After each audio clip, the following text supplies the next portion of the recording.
बात अब होने जा रही है 15 अगस्त की तारीख के लिए। भारत के लिए तो यह ऐतिहासिक है ही।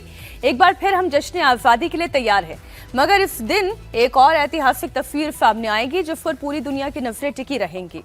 पुतिन और ट्रंप की मुलाकात। जी हां, आपने ठीक सुना, दुनिया के दो सबसे ताकतवर नेता और एक दूसरे के धुर विरोधी अलास्का में मिलने वाले हैं। रूस यूक्रेन युद्ध के बीच ट्रंप और पुतिन की मुलाकात बेहद अहम है। इस पर ज़ेलेंस्की ने ऐतराज जताया है और कहा है कि इस मीटिंग में मुझे भी शामिल किया जाना चाहिए। अब सोचिए, ट्रंप इजरायल और ईरान को लड़वाते हैं, फिर सीज फायर करवा देते हैं। ट्रंप यूक्रेन को हथियार देते हैं और फिर पुतिन से मिलकर युद्ध रोकने की कोशिशें भी करने लगते हैं। ट्रंप भारत और पाकिस्तान में सीज फायर का क्रेडिट लेने के लिए सीना ठोक ठोक कर कैमरे के फ्रेम में आना चाहते हैं। आखिर ट्रंप चाहते क्या हैं? इन सब के बीच राजनाथ सिंह ने ट्रंप की दादागिरी पर कुछ इस अंदाज में हमला बोला। डैशिंग यानी दबंग, डायनेमिक यानी गतिशील अर्थव्यवस्था विश्व में दुनिया के किसी देश की है तो हमारे और आपके देश भारत की हो गई है। मेरे बहनों भाइयों, यह भी हम लोगों के लिए कम गौरव का एक विषय नहीं है।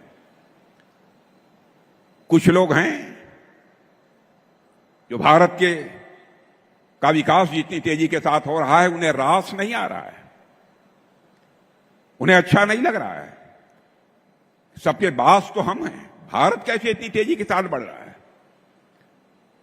और बहुतों के द्वारा यह कोशिश की जा रही है कुछ ऐसा किया जाए ताकि भारत में भारतवासियों के हाथों से जो चीजें तैयार होती हैं वह दुनिया के देशों में जाएं तो उन देशों में बनने वाली चीजों से वह महंगी हो जाएं, ताकि भारत की धरती पर भारतवासियों के हाथों से बनी हुई चीजें जब महंगी हो जाएंगी तो दुनिया के दोस्त को लोग उसे नहीं खरीदेंगे। यह कोशिश की जा रही है।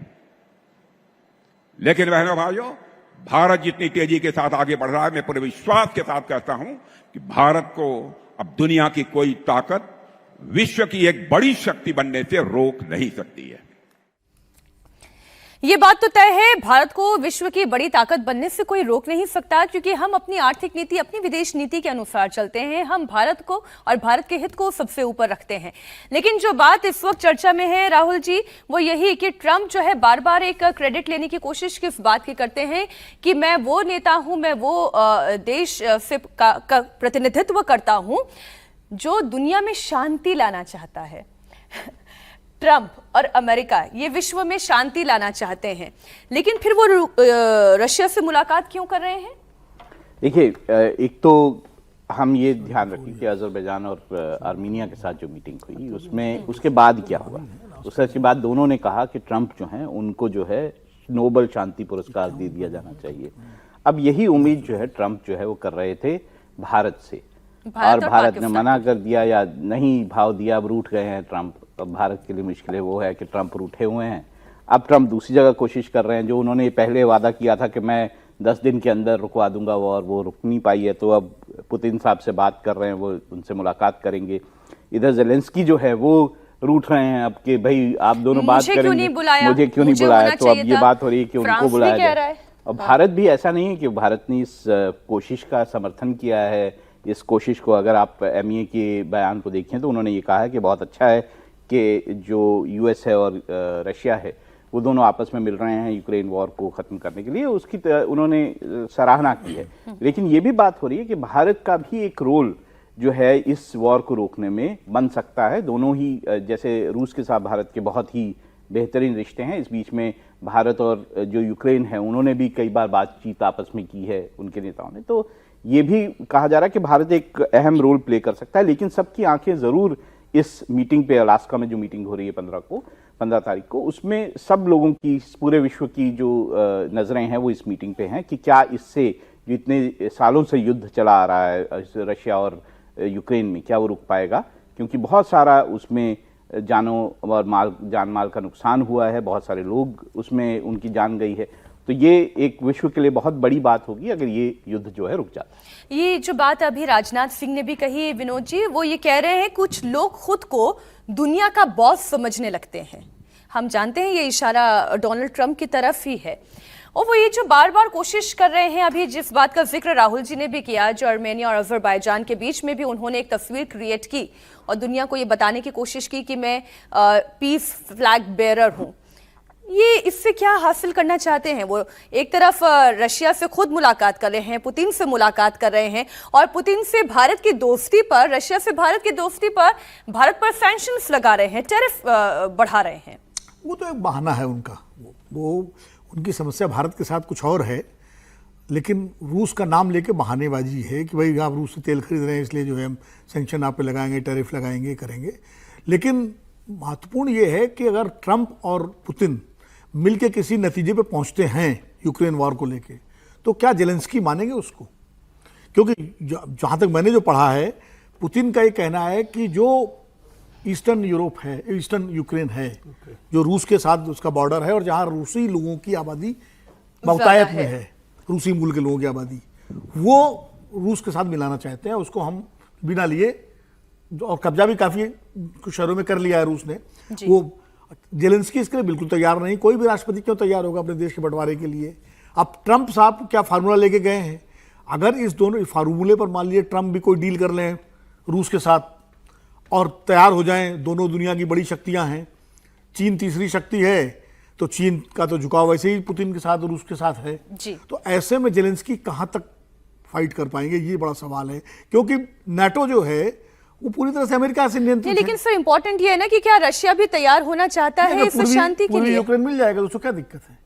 रशिया का तो उसका तो फेस सेविंग भी हो जाएगी अपने देश में पुतिन की, कि हमने भाई ये इलाका ले लिया है और उसके बदले हम रोक रहे हैं। लेकिन जेलेंस्की की स्थिति क्या होगी उस समय? लेकिन जेलेंस्की को बुलाया तो है ही नहीं। यही मैं कह रहा हूं, अगर इस फार्मूले पे तैयार हो जाते हैं तो जेलेंस्की विरोध करेंगे, और मान लीजिए इस पे तैयार होकर के और अमेरिका की सैंक्शन मिल जाती है और नाटो अपनी मदद यूक्रेन से विड्रॉ कर लेता है, तो यूक्रेन की स्थिति बहुत अजीब स्थिति हो जाएगी। नहीं, पर अगर दोनों एग्री हो जाते हैं तो जेलेंस्की के पास बहुत ज्यादा ऑप्शंस बचेंगे नहीं, क्योंकि सारे हथियार जो है वो या तो यूरोप या फिर अमेरिका जो अमेरिका दे रहा है। यूरोप का भी और उसमें फिर जेलेंस्की के लिए इंटरनल यूक्रेन में प्रॉब्लम हो जाएगी कि इतनी बड़ी लड़ाई आपने की नाटो के चक्कर में, देश को बर्बाद कर दिया और देश भी चला गया आधा हिस्सा, एक बड़ा हिस्सा देश का। तो जेलेंस्की की डोमेस्टिक पॉलिटिक्स में भी स्थिति बहुत खराब हो जाएगी। नोबेल पीस प्राइज मिल जाएगा? अब नोबेल प्राइज मिलेगा नहीं मिलेगा ये मैं कैसे कह सकता हूं?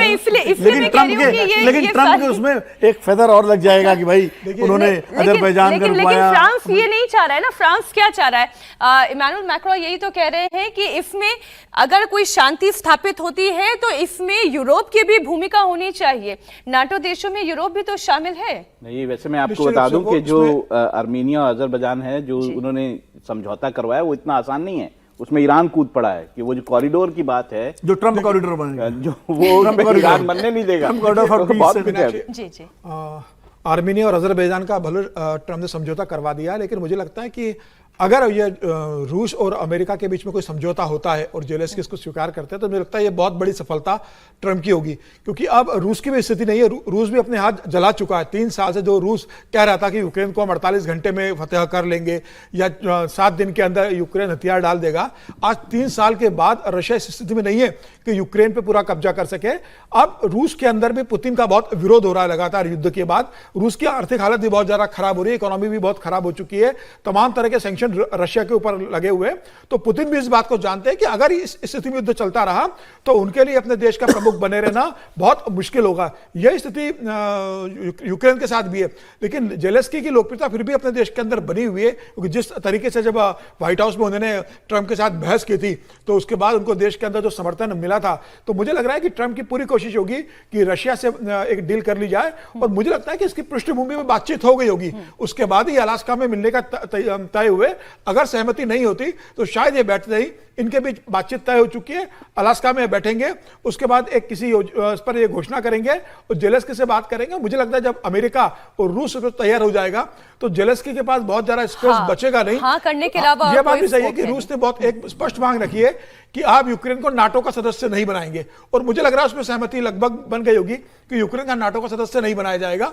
अब कोई एरिया जो ऑलरेडी रूस ले चुका है, यूक्रेन को वापस मिलना नहीं है, ये यूक्रेन भी इस बात को जानता है।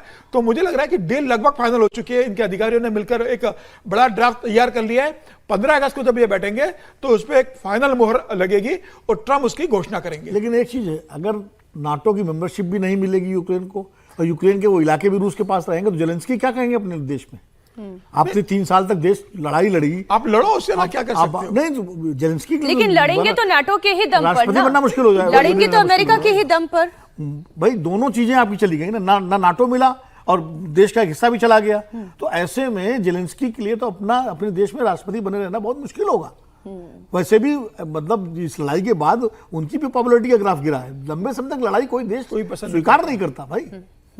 विजय जी, आपका क्या टेक है इसमें? ये जो ट्रम्प कोशिश कर रहे हैं दुनिया का बॉस बनने की, बिल्कुल ठीक बात है, उसी के लिए एक्सरसाइज हो रही है। मैं कह रहा हूँ बल्कि दोनों जो नेता हैं, समीर जी की इस बात से सहमत हूं, वो तो एक काम होता है जब समिट मीटिंग होती है, उसका मतलब होता है उसका होमवर्क पहले किया जाता है। कोई वहां पर आधा घंटे में बैठकर तो किसी देश के बारे में नहीं हो रहा।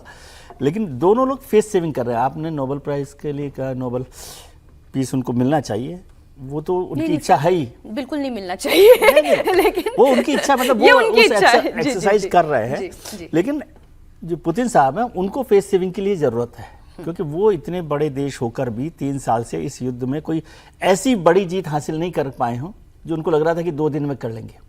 तो यूक्रेन मजबूत तरीके से खड़ा हुआ है और नाटो के जो कंट्रीज हैं, यूरोपियन यूनियन जो है वो यूक्रेन के साथ है। देखिए, नोबेल पे अगर टैरिफ लगा सकते हैं तो ट्रम्प अब तक टैरिफ लगा देते हैं कि भाई मुझे नोबेल प्राइज दोगे तो मैं टैरिफ हटाऊंगा, वरना आप पे 50% टैरिफ में इंपोज कर रहा हूँ। वो कर नहीं सकते, इसलिए ट्रम्प रुके हुए हैं। लेकिन कुछ बातचीत हुई होगी, क्योंकि अभी तो आप सोचिए ना क्या कंट्राडिक्शंस आप देखिए। वो आप पर टैरिफ इसलिए लगा रहे हैं क्योंकि आप रूस से तेल खरीदते हैं और वो उनके साथ बैठ रहे हैं अलास्का में, ठीक है। और यूक्रेन के लिए, अब यूक्रेन के साथ जो बिहेवियर यूक्रेन ने ट्रम्प साहब के साथ किया है, ये वही बात होगी, कौन सा गाना है सलमान खान का, मैं करूं तो उस वाला कैरेक्टर ढीला है। हाँ। और आपको वो कह रहे हैं कि तुम किसी और को चाहोगे तो मुश्किल होगी। हाँ तुम मुझे चाहो बस। तुम मुझे चाहो। लेकिन फिर भी कुछ बात आगे बढ़ेगी, दोनों लोग मिल रहे हैं तो कुछ होमवर्क हुआ होगा।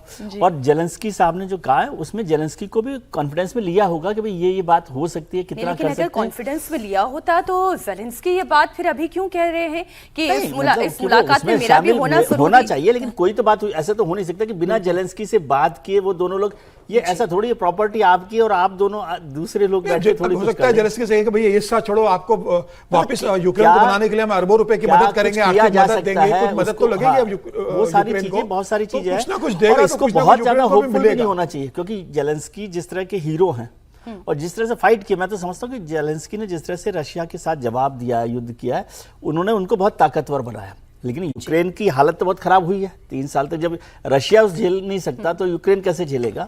वो सब है, कुछ रास्ता निकलेगा। अलास्का वो जगह है जो एक जमाने में मतलब 1799 तक 1850 तक करीब करीब रूस के पास था, रूस का इलाका होता था। और फिर एक जमाने तक उसे रूसी अमेरिका कहा जाता था। फिर रूस ने अमेरिका को उसको बेच दिया, समझे? तो वो वाली जगह है। और जो कुछ अच्छा, एक प्रश्न और है, वो जो भारत पर टैरिफ इंपोज किया गया है उससे लेकर है, अगर मान लीजिए ये जंग शांत होती है, रूस और यूक्रेन के बीच में एक समझौता हो जाता है, उसमें ट्रंप की एक बड़ी भूमिका भी स्पष्ट हो जाती है, जो कि अभी दिखाई दे रहा है। ऐसी सिचुएशन में अगर अमेरिका और पुतिन के रिश्ते सामान्य होते हैं तो क्या भारत पे लगा हुआ टैरिफ भी हट सकता है? बिल्कुल हो सकता है, और इसी की उम्मीद है। आप अगर भारतीय जो सारे नेताओं के और भारतीय विदेश मंत्रालय के बयान अगर आप देखेंगे, इसीलिए बहुत तल्ख बयान जो है भारत की तरफ से अमेरिका या ट्रंप के लिए नहीं किए जा रहे हैं। भारत को उम्मीद है कि जो बातचीत अभी रुकी हुई है आपस में ट्रेड की, वो बातचीत जो है आगे बढ़ेगी। और अगर ये फैसला होता है ट्रंप और पुतिन के बीच में, तो नेचुरली इसका इफेक्ट जो है भारत पे आएगा। और ये जो टैरिफ की बात है, इसमें कहीं ना कहीं समझौता होगा या फिर कोई बदलाव आएगा। और ये भी जरूरी है, क्योंकि पुतिन के लिए जरूरी है कि जो तेल वो बेचते हैं पूरी दुनिया को, वो बहुत जरूरी है उसकी इकोनॉमी के लिए। और पुतिन भी ये कहेंगे कि हमारे जो तेल के बेचने पर जो आप ये टैरिफ वेरिफ लगा रहे हैं, ये सब खत्म करें। इसीलिए शायद ट्रम्प ने जो अमेरिका और रशिया कभी भी इतने करीब नहीं आ सकते, दोनों दो दुश्मन देश हैं। एक बैठक से ऐसा नहीं होगा कि ये समझौता करा दिया तो अमेरिका और रूस दोस्ती बन गए। दोनों के बीच सदियों पुरानी शत्रुता आपस में बनी हुई और बनी रहेगी। वो ऐसे एक बैठक के साथ मिटने वाली नहीं है। ये जरूर है कि रशिया भी अब कोई रास्ता निकल रहा है इस युद्ध से बाहर निकलने का। पुतिन भी सोच रहे कि कोई मतलब मुझे फेस सेविंग मौका मिले और मैं इससे बाहर निकलूं, तो मुझे लग रहा है वो फेस सेविंग अब अमेरिका उनको उपलब्ध करा अलास्का के अंदर। तो अगर कुछ भी पॉजिटिव डायरेक्शन में जाता है तो उसमें भारत का भी बेनिफिट है। सर, आप कुछ कह भारत की भूमिका भी होगी जी, क्योंकि देखिए जब भी कोई अंतर्राष्ट्रीय स्तर पर ये सब चीजें होंगी तो भारत भी अब उसकी एक भूमिका है, अहम भूमिका। तो अब रूस भी चाहेगा, अमेरिका भी चाहेगा कि भारत जो है उस समझौते को जो होता है उसका समर्थन करे, और अगर भारत समर्थन करता है तो ये सही है, हो सकता है फिर वो कारण तो खत्म हो जाएगा, जिस कारण को लगा करके आपने टैरिफ लगाया है वो और कारण ही पेनाल्टी खत्म हो लगाई जाएगा। है, वो कारण तो खत्म हो जाएगा। अब फिर ये होगा कि जो ट्रेड नेगोशिएशन होंगे उसकी क्या तस्वीर उभर करके आती है सामने, वो फिर महत्वपूर्ण होगा देखना हम लोगों के जी। लिए, क्योंकि अमेरिकन डेलीगेशन आना है ना अभी भारत नहीं में। मना कर दिया। वो वाला डेलीगेशन अब नहीं आ रहा है, जब तक अभी ट्रेड कोई नहीं बातचीत होगी, नहीं तब होगी। तक बातचीत नहीं होगी। जब तक हम तेल खरीदना बंद नहीं करेंगे तब तक कोई बातचीत नहीं होगी। तेल हम खरीद रहे हैं, ये भी हमने तय कर दिया है। तो अब उम्मीदें भारत की आप भी यही तेल ना है। खरीदें, वो चाय पी सकते हैं पुतिन साहब के साथ। आप चाय पिए, जल्दी से मामला सुलझाएं, उसके देखिए, बाद फिर तुलसीदास जी यहाँ- कह गए हैं कि समर्थ का नहीं दोष गुसाई, कि जो सामर्थ्यवान है वो कुछ उसका भी कर दोष सकता नहीं है, उसका दोष नहीं होता है। तो ट्रम्प साहब और पुतिन साहब इस समय कुछ भी बैठ के चाय पिए, वोदका पिए, बियर पिए, कुछ भी पिए, चाय क्यों पिएंगे? जी एक और जो ये शांति को लेकर बात है, ट्रंप रूस और यूक्रेन के बीच जंग खत्म कराने का क्रेडिट खुद लेना चाहते हैं, इसलिए वो बातचीत में यूक्रेन के राष्ट्रपति जेलेंस्की को शामिल किए बगैर पुतिन के साथ ये बातचीत करने जा रहे हैं। उससे पहले ट्रंप ने आर्मेनिया और अजरबैजान की जारी जंग को रोकने के लिए सीज फायर करा दिया। ये तस्वीर हमने कल भी आपको दिखाई थी। अजरबैजान के राष्ट्रपति और आर्मेनिया के प्रधानमंत्री ने ट्रंप की मौजूदगी में व्हाइट हाउस में समझौते पर हस्ताक्षर किए। ट्रंप ताबड़तोड़ शांति समझौते कराकर दुनिया में अपनी ताकत तो साबित करना ही चाहते हैं, साथ ही नोबेल पीस प्राइज के लिए अपनी दावेदारी को भी मजबूत करना चाहते हैं। लेकिन उस दावेदारी के बीच में जो सबसे बड़ा रोड़ा खड़ा हो गया वो भारत का है, अनफॉर्चुनेटली। बिल्कुल। देखिए, तो ये बात भारत का ही नहीं है, बहुत सारे और देश जो है इसका समर्थन, चीन कोई इस बारे में बात नहीं कर रहा है, रशिया इस बारे में बात नहीं कर रहा है, ब्राजील इस बारे में कोई बात नहीं। देखिए, खैर ब्राजीलियन राष्ट्राध्यक्ष का जो बयान था उससे ज्यादा डेंजरस बयान सोच रहे हैं। मैंने जैसे आपको ये बोला कि देखिए, इसको समझने की जरूरत है कि जो आर्मीनिया और अजरबैजान में उन्होंने समझौता भी कराया वो आधा अधूरा समझौता है।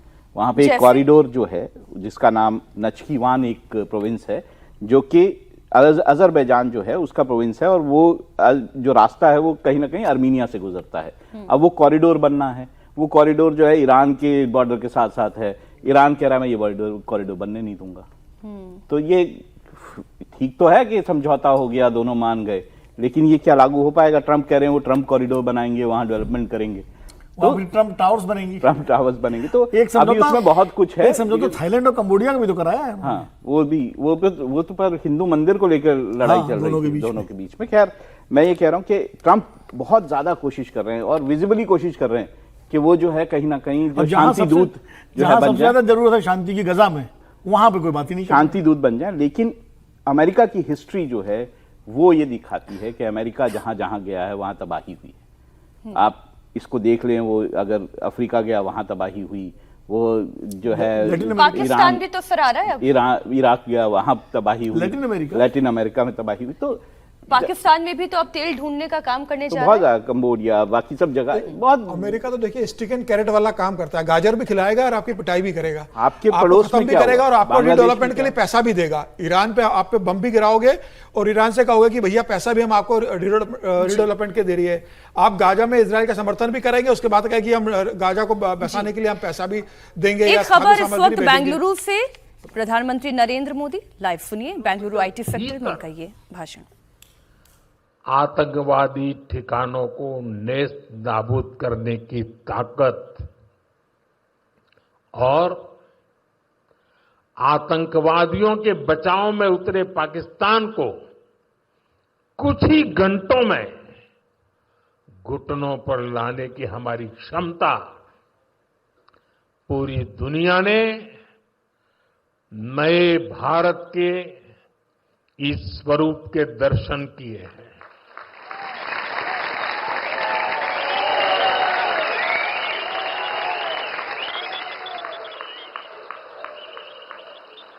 ऑपरेशन सिंदूर की सफलता के पीछे बहुत बड़ी वजह हमारी टेक्नोलॉजी और डिफेंस में मेक इन इंडिया की ताकत है, और इसमें बेंगलुरु और कर्नाटका के युवाओं का भी बहुत बड़ा योगदान है। मैं इसके लिए भी आज आप सभी का अभिनंदन करता हूं। साथियों, आज बेंगलुरु की पहचान दुनिया के बड़े सिटीज के साथ होती है। हमें ग्लोबली कॉम्पीट भी करना है, इतना ही नहीं, लीड भी करना है। हम तभी आगे निकलेंगे जब हमारे शहर स्मार्ट होंगे, फास्ट होंगे, एफिशिएंट होंगे। इसलिए आज मॉडर्न इंफ्रा के लिए प्रोजेक्ट पूरे कराने पर हमारा इतना जोर है। आज आरवी रोड से बोम्मा संद्रा तक येलो लाइन शुरू हुई है। ये बेंगलुरु के कई अहम एरियाज को आपस में कनेक्ट करेगी। बसवनगुड़ी से इलेक्ट्रॉनिक सिटी तक ये सफर में भी अब सब कम समय लगेगा। इससे लाखों लोगों के जीवन में ईज ऑफ लिविंग बढ़ेगी, ईज ऑफ वर्किंग बढ़ेगी। साथियों, आज येलो लाइन के लोकार्पण के साथ ही हमने फेज 3 यानी ऑरेंज लाइन का भी शिलान्यास किया है। जब ये लाइन शुरू होगी तो येलो लाइन के साथ मिलकर डेली 25 लाख पैसेंजर्स को फैसिलिटेट करेगी। 25 लाख पैसेंजर। ये बेंगलुरु के ट्रांसपोर्ट सिस्टम को एक नई ताकत देगी, एक नई ऊंचाई देगी। साथियों, बेंगलुरु मेट्रो ने देश को पब्लिक इंफ्रास्ट्रक्चर डेवलपमेंट का एक नया मॉडल भी दिया है। बेंगलुरु मेट्रो कई अहम स्टेशनों के लिए इंफोसिस फाउंडेशन, बायोकॉन और डेल्टा इलेक्ट्रॉनिक जैसी कंपनियों ने पार्ट फंडिंग की है। सीएसआर के इस्तेमाल का ये मॉडल एक बड़ी प्रेरणा है। मैं इस अभिनव प्रयास के लिए कॉरपोरेट सेक्टर को बहुत बहुत बधाई देता हूं। साथियों, आज भारत दुनिया की फास्टेस्ट ग्रोइंग मेजर इकोनॉमी